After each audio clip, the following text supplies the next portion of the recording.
pessoal, a aula de hoje vai ser sobre ligações químicas. Semana passada eu passei para vocês o texto do livro, certo? Com a introdução do estudo das ligações químicas, que explica direitinho ali o que é a ligação química, os tipos de substâncias que são formadas, a regra do octeto, certo? Então a aula de hoje vai ser para explicar esse texto, ok? E para adiantar aí um pouquinho mais adiante no conteúdo. Hoje a gente já vai ver as ligações iônicas, certo? Então vamos começar. Quem lê o texto, ali dentro do conceito de ligação química, pode observar que nós chamamos de ligação química as forças que mantêm os átomos unidos. Então, as ligações químicas são as forças que mantêm os átomos unidos, formando as moléculas, certo? As moléculas, elas vão se unir para formar as substâncias. Depois existem as forças intermoleculares, que a gente vai estudar mais adiante. Por enquanto, a gente vai ficar com as forças interatômicas. As forças interatômicas, entre átomos, são chamadas de ligações químicas, certo? As ligações químicas entre os átomos da tabela periódica, elas ocorrem segundo a regra do octeto. O que diz essa regra? Essa regra diz que, para um átomo de qualquer elemento químico atingir estabilidade química ou estabilidade eletrônica, ele deve adquirir a configuração de um gás nobre, ou seja, ele deve obter 8 elétrons na sua última camada, que é a camada de valência. Porque estudando os gases nobres, os cientistas descobriram que eles eram únicos que a gente consegue encontrar o átomo isolado na natureza, sem fazer nenhum tipo de ligação química.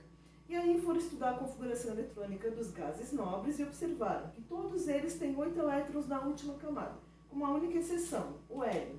Como o hélio tem número atômico 2, a configuração eletrônica do hélio é 1s2, ele só tem a camada K, ele só tem 2 elétrons na última camada. Então, o hidrogênio e o lítio, por exemplo, eles vão seguir a regra do octeto para ficar parecido com o hélio, porque eles também vão ficar com 2 elétrons na última camada, já que eles só comportam a camada K, eles só têm essa camada, certo? O hidrogênio, por exemplo, ele só tem 1 elétron, então ele precisa ganhar mais 1 para ficar com 2 e ficar parecido com o hélio. Todos os outros elementos vão tentar ficar parecidos com os outros gases nobres. Todos os outros gases nobres, o neônio, argônio, criptônio, xenônio, radônio, têm 8 elétrons na última camada de valência. Então foi daí que surgiu o conceito da regra do octeto. Então, para ser estável quimicamente com um gás nobre, adquirir a estabilidade de um gás nobre, o elemento tem que adquirir esses 8 elétrons na última camada, que é a camada de valência. Então, quem vai fazer a ligação química é a última camada eletrônica do átomo, certo? As camadas do meio não participam dessas ligações, só a última camada. São elas que vão interagir. Então, a última camada de um átomo que interage com a última camada do outro átomo, camada de valência com camada de valência, de modo a fazer com que esses 2 átomos obtenham um octeto. Fiquem com 8 elétrons na última camada, semelhante a um gás nobre. Então, esse é o objetivo das ligações químicas, é por isso que elas ocorrem, ok? Conforme essas ligações vão ocorrendo, dependendo do tipo de elemento que vai se ligar, nós temos 3 tipos de substâncias. Então, nós vamos ter 3 tipos de ligações químicas. As substâncias iônicas, que vão fazer ligações químicas iônicas, as substâncias moleculares, que fazem ligações químicas covalentes, e as ligações metálicas, que ocorrem principalmente entre os metais e somente os metais, com algumas raras exceções em que a gente consegue encontrar um não metal ligado ao metal dentro de uma liga, como o aço, por exemplo, O aço é uma liga de ferro, em que a gente mistura o ferro com o carbono, que é um não metal, fazendo ligação metálica. Então, pessoal, nós vamos ter 3 tipos de substâncias, as iônicas, as moleculares e as metálicas. Substância iônica é quando um metal, que é esse grupo maior aqui da tabela periódica, que vai até aqui nessa linha pretinha, esse verdinho clarinho, rosinho, laranja aqui, os 2 tons de laranja, que são os metais, eles se ligam com os não metais, que aqui estão de verde, mais escuro. Então, metal ligado a não metal, nós vamos ter compostos iônicos. Ok? Metal mais não metal. Um exemplo clássico é o sal de cozinha, cloreto de sódio, NaCl. Os compostos iônicos, na sua maioria, eles são sólidos a temperatura ambiente, a 25 graus Celsius. e eles têm elevado ponto de fusão e elevado ponto de ebulição. No estado sólido, eles são maus condutores de corrente elétrica, eles não conduzem muito bem. Mas quando a gente dissolve eles em água, eles passam a conduzir corrente elétrica, certo? Eles conseguem permitir que a corrente elétrica se desloque de um ponto ao outro, aquela história da água e sal, e a gente põe a bateria, a lâmpada acende, certo? Então, os compostos iônicos misturados em água em solução aquosa são bons condutores de corrente elétrica. Compostos moleculares, eles são formados quando a gente tem não metal, o verdinho, ligado a não metal, e não metal ligado a hidrogênio. Hidrogênio, separadinho aqui da tabela, um caso específico, tá, gente? Quando o hidrogênio se liga com metal, a gente tem ligação iônica. Quando o hidrogênio se liga com não metal, a ligação é molecular, certo? Então, os não metais ligados entre si vão formar compostos moleculares. Então, aqui a gente tem não metal ligado a não metal, que vão ter propriedades opostas às dos compostos iônicos. Eles, a temperatura ambiente, eles podem ser sólidos, como o açúcar, a sacarose, por exemplo, líquidos, como a água, e gasosos, né, gases, a 25 graus Celsius, como o oxigênio, o nitrogênio do ar que a gente respira. Então, nós temos os 3 estados físicos para os compostos moleculares à temperatura ambiente. Alguns têm ponto de fusão e ebulição bem baixinhos, tá? A gente consegue mudar o estado físico deles com bastante facilidade, no caso da água, por exemplo, né? 0 graus Celsius de fusão, 100 graus Celsius de ebulição, fácil de ferver, de mudar de estado físico. Diferente dos iônicos, que é mais difícil de mudar de estado físico. Moleculares são maus condutores de corrente elétrica, eles não conduzem corrente elétrica muito bem, mesmo em solução aquosa. Então, se eu colocar água e sal, água e sal, vou conduzir corrente elétrica. Água e açúcar, não vou conduzir corrente elétrica, certo? Porque o sal é iônico e o açúcar é molecular. Molecular não é bom condutor de corrente, nem no estado físico natural dele, nem dissolvido em água, ok? Ligações metálicas, compostos metálicos, são formados somente por metais, com exceção ali do aço, que tem carbono, e são chamadas ligas metálicas. Então, a gente tem liga de aço, liga de cobre, liga de ferro, liga de alumínio, a gente mistura um metal com outro para combinar as propriedades dos metais. Porque a gente, por exemplo, se pegar o alumínio puro, ele é muito frágil, ele amassa muito fácil, ele quebra muito fácil, mas ele quase não enferruja. A oxidação dele é muito lenta, ele não tem uma oxidação boa, né? A gente sabe que o alumínio não é conhecido por não enferrujar. Embora ele reaja com oxigênio, essa reação é muito lenta e precisa de condições muito específicas para ocorrer. Então, o que a gente faz? A gente mistura alumínio com um outro metal, o zinco, por exemplo, para formar uma liga, para que ele ganhe resistência, não fique tão quebradiço, né? A gente consiga manuseá-lo, para que fique mais moldável, mas ao mesmo tempo que ele permaneça com essa característica de resistência à corrosão, certo? Então, as ligas metálicas, elas são formadas de combinações de metais, para melhorar a propriedade desses metais. Então, a gente pega a propriedade de um metal com a de outro, combina. O ouro, por exemplo, que amassa muito fácil, né? Se a gente morder o ouro, fica a marca do dente. Então, para lidar com o ouro, geralmente se mistura ele com outro elemento, com outro metal, magnésio, com cobre, com zinco, dependendo da cor que a gente quer que ele fique, um amarelo mais claro, um amarelo mais vermelho, mais puxando para o castanho, ou mais puxando para o dourado, ou até mesmo ouro e prata, por causa dessa maleabilidade dele, que é muito intensa. Então, para diminuir a maleabilidade do ouro, a gente mistura ele com metal um pouco mais rígido, um pouco mais duro, ok? Agora a gente tem para ver as ligações iônicas, é o que nós vamos ver hoje, como ocorrem essas ligações, ok? Então, pessoal, continuando, ligações químicas, a gente vai ver agora a ligação iônica. Como a gente viu anteriormente, a ligação iônica é aquela que ocorre entre metal e não metal. Então, um metal mais um não metal, a gente vai ter sempre uma ligação iônica. Lembrando que aqui no lugar do não metal, a gente também pode ter o hidrogênio, tá? O que acontece dentro da ligação iônica? A ligação iônica ela ocorre por perda e ganho de elétron. Alguém vai perder elétron e alguém vai ganhar.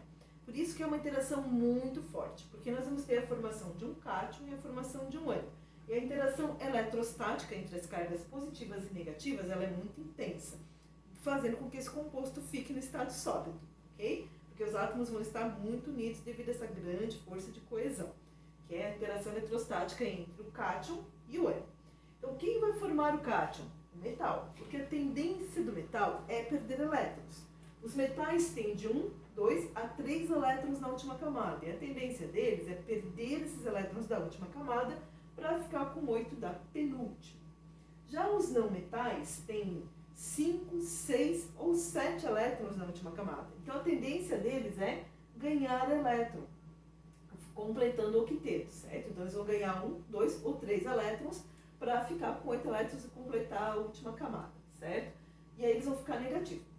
O que confunde muitas vezes, né? Que os alunos ficam um pouquinho confusos. Como é que eu ganhando, eu vou ficar perdendo elétron, né? Perdendo elétron, como é que eu vou ficar positivo se eu estou perdendo? Eu estou perdendo carga negativa. A carga do elétron é negativa. Então, quando eu perco carga negativa, eu fico com excesso de próton, fico com excesso de carga positiva. Então, o metal sempre vai formar cátion, ele vai perder carga negativa, ficar com excesso de carga positiva.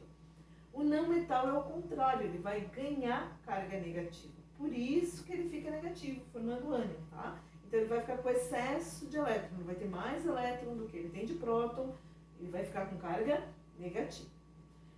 Como que a gente representa a ligação química? Nós temos duas fórmulas que nós utilizamos para representar o que está acontecendo entre os átomos para entender a ligação iônica, tá? Então, fórmulas de representação são maneiras de expressar a reação que está ocorrendo com os dois elementos aqui para formar a ligação iônica. Então, nós temos a fórmula de Lewis, que é chamada também de eletrônica, e a fórmula iônica, ou íon fórmula. Essas duas fórmulas, elas se baseiam na quantidade de elétrons que a gente tem na última camada. Então, um exemplo, eu vou passar para vocês o metal e o não metal, eu vou pedir para vocês escreverem a representação, escrever a estrutura eletrônica e a íon fórmula. Primeiro passo, tabela periódica e descobrir qual é o símbolo e qual é o número atômico desse elemento. Então, eu quero fazer a ligação entre o sódio e o cloro. A gente vem aqui na tabela, procurar pelo sódio, o sódio está aqui na coluna 1, certo? O número atômico dele é 11, e o cloro está aqui na coluna 17, e o número atômico dele é 17. Isso é uma coincidência, tá, gente? Nem sempre acontece assim. Mas vamos lá. Sódio, número atômico 11, cloro, número atômico 17. Para descobrir a quantidade de elétrons que o elemento tem na última camada, nós temos que fazer a configuração eletrônica segundo o diagrama de energia. Lembram? Diagrama de Linus-Pauling, que a gente já estudou. Então, eu tenho que distribuir 11 elétrons.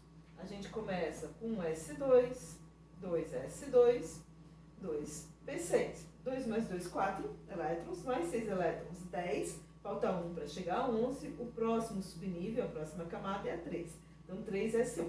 O sódio tem 3 camadas eletrônicas e na última camada ele tem apenas um elétron, que é a camada 3. Fazer a mesma coisa para o cloro.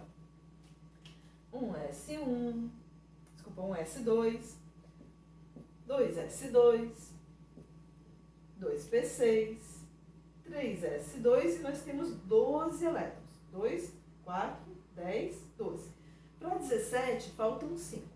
Próximo subnível seria o 3P6, mas se eu botar 6 eu vou ficar com 18. O que a gente faz? A gente diminui, 3P5. Então, a última camada do cloro é a terceira, com 2 elétrons no subnível S e com 5 elétrons no subnível P. Ou seja, ao todo nós temos 7 elétrons na última camada. E aqui a gente tem apenas um elétron na última camada. Como o objetivo deles é ficar com 8, certo? Para completar a regra do octeto e fazer a ligação química, o que vai ocorrer? O sódio vai doar esse 1 elétron que ele tem na última camada para o cloro. Tirando essa camada daqui, tirando a última, a penúltima dele, que é a camada 2, KL, camada L, tem os 8 elétrons que ele precisa, completou o octeto dele. Então, ele perdendo esse 1 elétron, que é muito mais fácil ele perder 1 do que ele ganhar 7, ele fica com o octeto completo. O cloro tem 7. Ganhando mais 1, ele vai completar, ele vai ficar com 8 elétrons. Então, aqui fica 6, completa o octeto dele, e eles, os dois, obedecem à regra do octeto, os dois alcançam a estabilidade eletrônica, certo? Então, por que a gente faz essa distribuição? Para descobrir a quantidade de elétrons da última camada. Quem não é bom nisso, quem não entendeu muito bem, tem dificuldade, né? Tem medo de errar, tem uma maneira mais fácil de descobrir quantos elétrons a gente tem na última camada. Basta vir na tabela periódica e observar qual é a família do elemento. O sódio é metal alcalino da coluna 1. Todo mundo da coluna 1 tem exatamente um elétron na última camada. Coluna 2 tem 2. Elementos de transição não seguem essa regra, então a gente vai esquecer aqui o meio da tabela, só os representativos. Coluna 13, eles têm 3, 14, 4, 15, 5, 16, 6, 17, 7. O cloro dá 17, então ele tem 7. Então não há necessidade de fazer toda essa distribuição cada vez que a gente for fazer a fórmula da estrutura de Lewis, certo? Representação da ligação iônica para os elementos. Basta ir na tabela periódica e observar a posição deles na tabela periódica, certo? Toda a tabela periódica é organizada com base nesse diagrama, com base na quantidade de elétrons que a gente tem na última camada. Então aqui eu fiz só para representar, para vocês entenderem de onde é que sai esse 1 e de onde é que sai esse 7. Mas na prática a gente não precisa fazer tudo isso, tá? É mais simples. A gente pega o elemento, vai na tabela periódica e vê a família. Então, o sódio é da família 1, que é a antiga 1A, certo? A gente não usa mais essa classificação de A, mas em algumas tabelas ainda tem. O cloro 17 é da família 17, antiga 7A. Por aqui a gente descobre a quantidade de elétrons que o elemento tem. Então, esse aqui tem 1 elétron, esse aqui tem 7. E aí é só pegar o símbolo do elemento, Na, e o cloro, e em volta deles nós vamos colocar a quantidade de elétrons que nós temos na última camada, porque é a última camada aqui vai fazer a ligação química. Então, o sódio tem 1 na última camada e o cloro tem 7. Eu costumo usar pontinho e xizinho só para diferenciar, tá? Mas pode ser tudo pontinho, pode ser tudo xizinho, o aluno pode fazer como ele preferir. Por que eu coloquei os elétrons de 2 em 2? Porque os elétrons, eles habitam os orbitais, e dentro dos orbitais cabem no máximo 2 elétrons. Então, os elétrons estão sempre emparelhados, sempre com um parzinho. Esse elétron aqui está desemparelhado e esse elétron está desemparelhado, não tem parzinho, tá? Porque o sódio só tem 1 na última camada e o cloro tem 7, então tem um que vai ficar sozinho. Como o objetivo é obter 8, a gente já viu, o sódio tem que perder 1, né? E o cloro tem que ganhar. O que vai acontecer? O sódio vai ceder 1 elétron para o cloro, de modo que ele vai ficar com uma carga positiva e o cloro vai ficar com uma carga negativa. Então, essa aqui é a estrutura de Lewis, a fórmula eletrônica, que representa a ligação química iônica usando essa setinha. Essa setinha indica quem está doando, quem está ganhando. Lembrando, ligação iônica é sempre uma doação de elétrons. Metal perde, no metal ganha. E o fórmula ou fórmula iônica, a gente vai juntar os dois. Nós vamos pegar o sódio e o cloro, nós vamos uni-los para montar a fórmula iônica, certo? Lembrando, quem é positivo sempre fica na frente, quem é negativo sempre atrás. A sequência é sempre de quem está doando para quem está ganhando elétron. Então, Na segue. Nosso famoso cloreto de sódio, nosso sal de cozinha. Mais alguns exemplos? Mais 3 exemplos e a gente encerra a aula de hoje. Então, a gente vai começar com cálcio e com o flúor, Ca e F. Então, o primeiro passo é sempre vir na tabela periódica e observar a família do elemento para descobrir quantos elétrons eles têm na última camada. O cálcio é um metal alcalino terroso. Lembram lá da bela Margarida casou com o senhor Bartolomeu Ramos? Então, é a segunda família aqui da tabela periódica. Nós temos o berílio, magnésio, o cálcio. Se ele está na segunda família, ele tem 2 elétrons na última camada de valência, tá? Então, aqui o cálcio, família 2 ou 2A.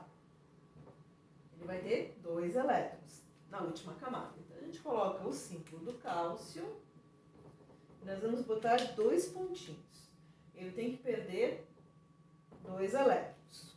O flúor, se a gente for na tabela periódica, ele é um halogênio da mesma família do cloro, lá do Foy, Clovis, Bornheim, que incendiou Atenas. É o primeiro aqui da família dos halogênios, coluna 17. Então, ele vai ter 7 elétrons na última camada. Deixa eu botar o F aqui, 7 pontinhos, ou 7 xizinhos, Lembrando que o que a gente puder emparelhar, né, deixar juntinho, a gente deixa juntinho. Aqui nós temos um pequeno problema. O cálcio tem que perder 2 elétrons, mas o flúor só ganha 1. 7 ganhou mais 1, o flúor ficou com 8. Mas ainda tem um elétron para o cálcio. O que a gente vai fazer? Nós vamos colocar outro flúor, nós vamos repetir o flúor, porque ele precisa mais, né, do que... Desculpa, o cálcio tem que perder mais do que o flúor ganha. Então a gente repete o flúor. Mais 7 elétrons. Então 7 vai ganhar 1, vai ficar com 8. Então para cada átomo de cálcio, nós vamos precisar de 2 átomos de flúor para que essa ligação ocorra. Porque o flúor ganha apenas 1 elétron, enquanto que o cálcio tem que perder 2. Quando a gente for fazer a ion-fórmula, nós vamos juntar o cálcio com o flúor. Nós temos que observar esse detalhe, certo? A quantidade de flúor que nós temos. Então, nós temos 2 átomos de flúor. Eu repeti o flúor 2 vezes, porque ele só ganha 1 elétron. O cálcio perde 2 elétrons, uma única vez. Então, aqui o 1 nunca aparece, tá, gente? Quem é matemática. O aluno que colocar também não está errado, eu não vou descontar. Quem quiser colocar, mas 1 nunca aparece. Então, nós temos um cálcio perdendo 2 elétrons, 2 flúores ganhando 1 elétron cada um. Ok?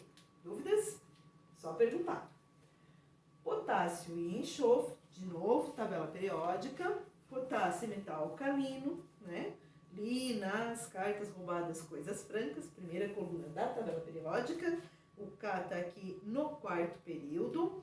E o S é um dos 7 porquinhos, é um calcogênio, os 7 porquinhos. Então, coluna 16, o S está aqui no 3º período. Se ele está na coluna 16, o S vai ter 6 elétrons e o potássio, como está na coluna 1, tem apenas 1. Então, da mesma família do sódio. Então, nós temos potássio com 1 elétron e o enxofre com 6. E aí, o mesmo caso da anterior, né? A conta não fecha. O S precisa de 2 para ficar com 8, mas o potássio só tem 1 para doar. O que a gente faz? A gente pega outro átomo de potássio. Então, para cada átomo de enxofre, nós vamos precisar de 2 de potássio para completar o octeto. Para que todo mundo fique com 8 na última camada. Ok? E aí, na hora de fazer a ion-fórmula, a mesma coisa, a gente tem que tomar cuidado e prestar atenção. Nós temos o potássio, que vai ficar na frente porque é positivo, é sempre o positivo primeiro, depois o negativo. Quem está perdendo para quem está ganhando, sempre nessa sequência. E aqui, quem tem 2 é o K. Então, nós temos 2 Ks. O K vai aqui no cantinho embaixo. Então, embaixo é sempre a quantidade de vezes que eu repeti. Quantas vezes eu repeti o elemento? Então, quantos potássios eu tenho? 2. Perdendo quantos elétrons? 1. Potássio eu tenho para perder. Perder 1 elétron 2 vezes. O enxofre só tem 1. Então, não precisa ir número embaixo. E ele está ganhando 2 elétrons. Então, menos 2. Um enxofre ganhando 2 elétrons, 2 potássios, perdendo 1 elétron cada um. Último exemplo e a gente encerra a aula de hoje. Pode aparecer de mais complicado, o alumínio e o oxigênio. Alumínio, e a gente vai de novo lá na tabela periódica procurar pelo alumínio, ele é da família do boro, coluna 13, está aqui no 3º período, o AL. Então, se ele é da coluna 13, ele tem 3 elétrons na última camada. E o oxigênio é um dos 7 porquinhos, é um calcogênio, coluna 16, da mesma família do enxofre. Então, na última camada, ele também tem 6 elétrons. E aí a conta não fecha de jeito nenhum, né? O alumínio com 3, o oxigênio com 6, o alumínio tem que perder 3. E o oxigênio tem que ganhar apenas 2. Então, aqui é que complica, e aí a gente tem que quebrar um pouquinho a cabeça, e com calma sempre, né, para entender. Primeiro passo, então, é doar 2 elétrons para o oxigênio, porque ele precisa de apenas 2. Então, o alumínio vai doar 2 elétrons para o oxigênio. O oxigênio, esse oxigênio ficou com 8. Sobrou 1 elétron para o alumínio, não pode sobrar. Eu vou botar outro átomo de oxigênio para que ele possa doar esse elétron para esse átomo de oxigênio e completar o octeto dele. Aí ele vai ficar com 8 da penúltima camada. E o oxigênio aqui vai ficar com 7. Não vai fechar a nossa conta, né? Conta não fecha. Para esse alumínio tudo bem, esse alumínio está com o octeto completo, esse oxigênio também, mas esse oxigênio não. Está com 6, 7, falta 1. Repito o alumínio, vou lá e pego outro átomo de alumínio, com mais 3 elétrons. 1, 2, 3. Lembrando, quantidade de elétrons da última camada que eu tirei da tabela periódica e que a gente faz lá a configuração eletrônica para descobrir quantos elétrons tem na última camada, tá? Mas pode ir direto na tabela. Então aqui ele já está com 7, precisa só de mais 1. Eu não vou doar os 3 para ele, vou doar apenas 1 elétron para esse oxigênio. Aí o que aconteceu? Sobraram ainda 2 para o alumínio. Não pode sobrar, né? Ele tem que doar, ele tem que se livrar desses 2 elétrons para ficar com 8 da penúltima. Vou precisar de mais 1 oxigênio. Então a gente vai repetindo metal e não metal até que todo mundo fique com 8, tá? A gente sempre fecha. Não se preocupem que a conta sempre fecha. Demora um pouquinho, mas fecha, ok? Então aqui o oxigênio tem 6, precisa de 2 e tem 2 elétrons sobrando desse alumínio, que é exatamente 2 para o átomo de oxigênio. Então, fechou a continha, passamos a régua e a gente vai fazer um fórmula. Lembrando, fórmula eletrônica ou estrutura de Lewis, que é essa dos elétrons, que é como a gente representa a ligação iônica, e fórmula iônica ou íon fórmula, que é como a gente, é a segunda maneira de representar, quando a gente junta tudo, como a gente diz. Então, alumínio e oxigênio. Se nós contarmos, temos 2 átomos de alumínio, então eu vou botar um 2 aqui embaixo. Cada alumínio está perdendo 3 elétrons, então, mais 3. Oxigênio, nós temos 3. Com cada oxigênio ganhando 2 elétrons, menos 2. E um detalhe, se eu multiplicar 2 vezes 3, 6. 3 vezes 2, 6. Número total de elétrons trocados entre os átomos de alumínio e os de oxigênio. 6 elétrons, certo? Então, ao todo, os 2 átomos de alumínio vão doar 6 elétrons para 3 átomos de oxigênio. E essa é a ligação iônica. Espero que vocês tenham gostado da aula, que tenham entendido. Se ainda tiverem alguma dúvida, entrem em contato, tá, pessoal, pelo WhatsApp. Os horários que eu vou estar tirando dúvidas estão lá no Classroom, nas orientações, é só ler as instruções, ok? E agora tem listinha de exercício para se divertir, certo? Espero que consigam fazer, ok? Semana que vem a gente corrige e dá sequência ao conteúdo, ok? Tchau, pessoal, até a próxima!